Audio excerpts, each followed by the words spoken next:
For those who just sort of pop into the Holodynamics links videos, is somewhat of a book discussion.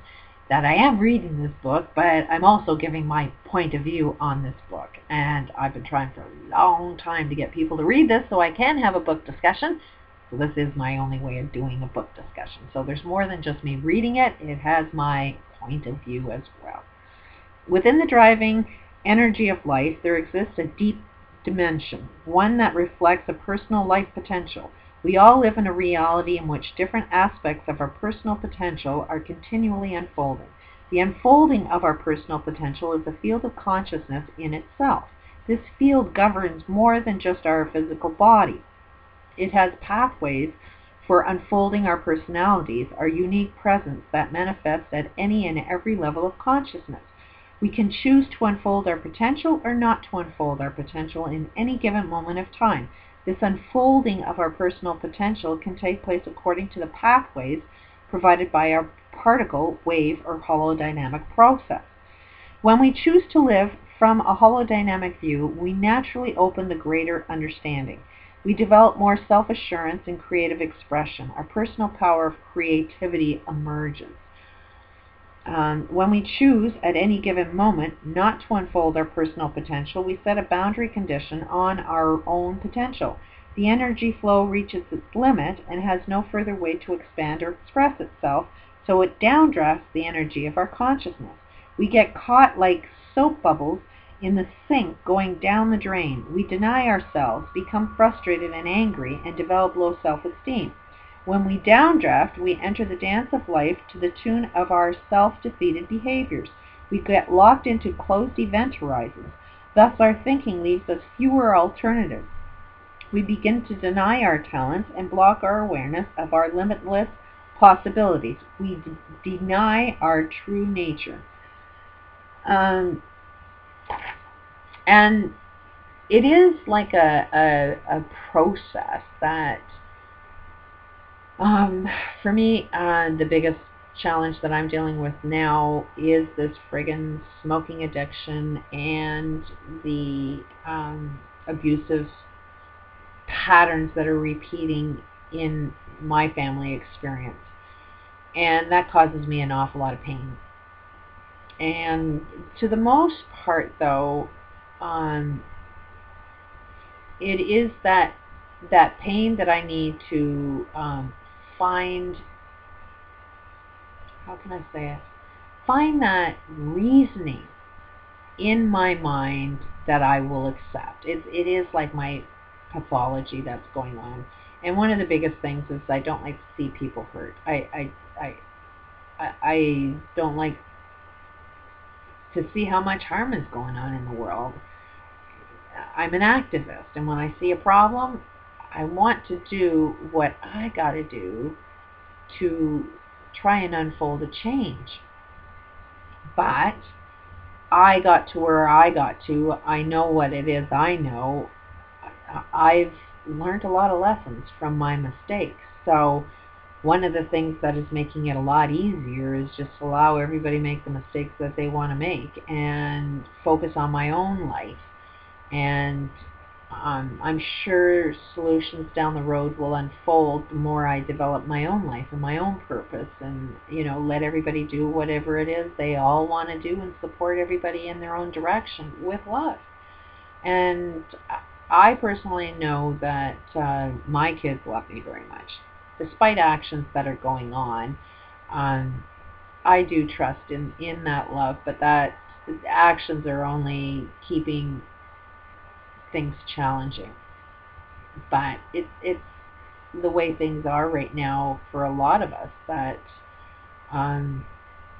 we don't tend to face our problems. We tend to run away from our problems. So maybe it for me, it's like, okay, you need to learn your lesson. You need to touch that stove. You can't tell people not to touch the stove, because then they're going to touch the stove.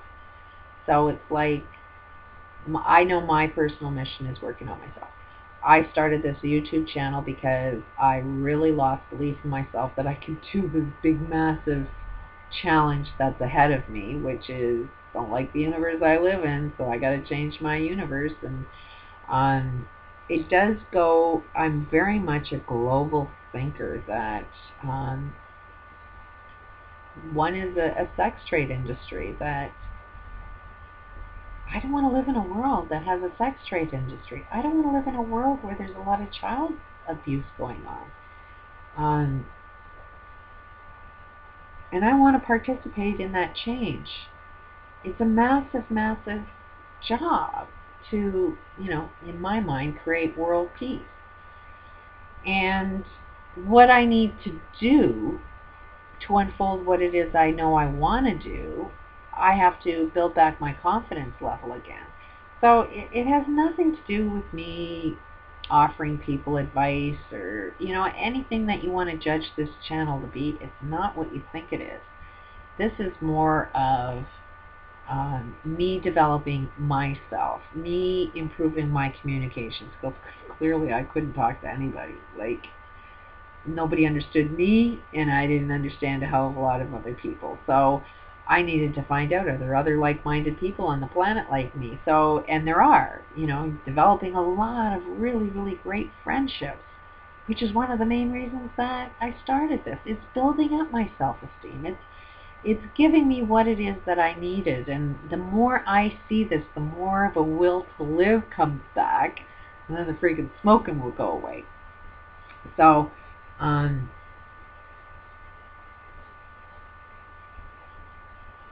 don't know where I left off on this book, but there's my comment about whatever it is I just read.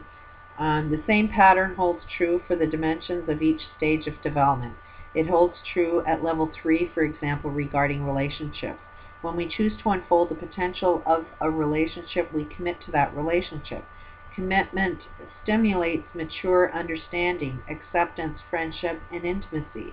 We are updrafted through being together.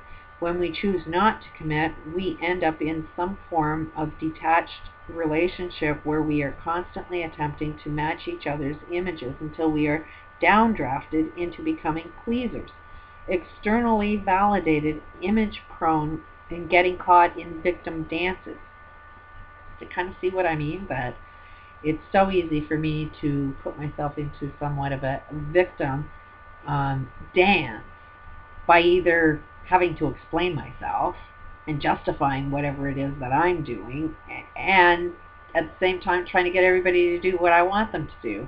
It's like either, I'm got to be the person that's just the pleaser for everyone and not please myself, or get everybody changing their actions to please me. It's a messed up game, and it's like, focus on yourself. That's all my message is, and that's what I'm getting from all of this, is focus on yourself. Focus on transforming your own transformation. Relationships, like each stage of development of consciousness, have their own information systems. They create their own event horizons. We can get locked into patterns run by holodynes that control those patterns and lose control. Our relationships can downdraft in very subtle ways. Sometimes we don't even notice until the relationship seems sick or ready to die. I see that all the time. Or if we choose, we can commit updraft and discover the being of together, or bot, the entity that makes up the information field of the relationship. We can align with our potential bot and learn to transform our patterns of relating. Nurturing the bot updrafts the relationship. What emerges is a new field of information that provides the unfolding of the fullest potential of the relationship. It is something beyond romanticism. It cannot be limited to individual action. It is a shared state of being, a shared reality, a common consciousness. And that's kind of like where I'm coming from, is like for like family dynamics, it's like we all need to come together. We all need to have that being of together, and what would it take for everybody to be happy. When we find that agreement and we all are supporting of everybody, then problems just go away. But it's the not being together that separates us and detaches, and we're making a whole pile of downdrafting decisions. You're playing in that game. So for me, I visualize my family is perfectly healthy. They're just learning their lessons. They're all in school right now. And hopefully down the road, well, it's not a hopefully, I know. I see it and I'm visualizing it. I'm going to create it one way or another. When we choose to updraft our relationship, we walk with each other through our bot, which is being together. We align our potential with the potential of our bot. We can do this by giving our bot a holographic form, communicating with each day, and synchronizing our thoughts and actions with its intention. This alignment lifts us to a new level of consciousness that updrafts the sharing of our emerging potential together and gives life to our togetherness.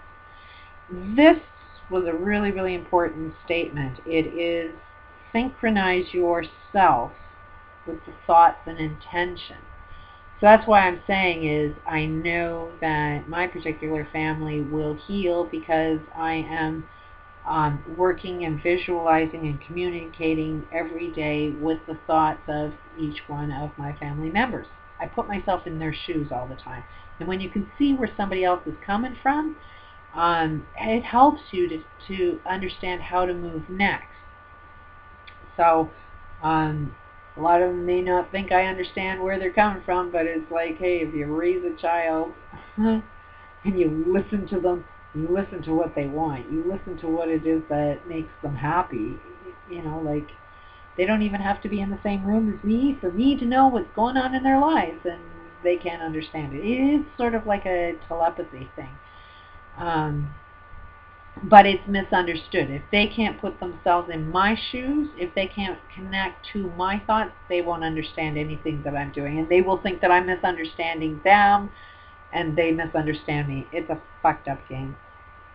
A similar pattern emerges when we extend our consciousness into the collective. Here in society, we must face the holodynes that merge various topics of society and social systems. Within our social systems, the critical choice becomes the actively participant or not to take part in the common unity or community. That is such another strong, that you have to put yourself in the consciousness of society. And that's kind of where I'm at, is I can understand the mindset of these elites. I mean, they come from abusive families. Their family tree lets them know that they're more special than anybody. So you give birth to a kid and you tell them all these stories over and over again, and you discipline, heavy discipline to the point where it's very, very abusive. And if you, don't follow their ways, you lose money. You won't be part of that money franchise anymore. So there's so much manipulation. And the next thing you know, that little baby that's been told all of this bullshit story about themselves is now 60 years old, 90 years old, thinking that, he's smart. He knows more than anybody else. So it's like, forgive and forget. They are just dealing with a mental illness that we worshipped a queen. We worshipped leaders. We made them into who they are. So it is like, we screwed up just as much as they do. We want somebody to control our lives. At the same time, we bitch about people controlling our lives. So it's such an insane game. Those who choose to actively participate in community are able to put their life energies into society and thus unfold even more of their personal potential by developing deeper relationships, teaming up in an arena of mutual respect, and moving towards common objectives. We can, by choice, updraft our involvement with society. I tried doing that. I tried volunteering at a women's shelter, and they told me that, I told them I would have to tell them the truth, and they told me that they would lose their funding. Same problem as Dr. Wolf. So, do I go in there and try and do what I want to do with my community? No, I'm a global thinker.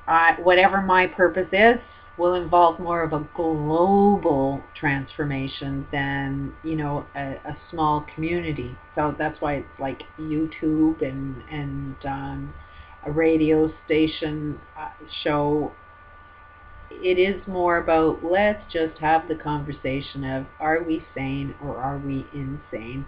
And just stimulate as much conversation as I possibly can to make us think about what it is that we're doing. I'll continue in the next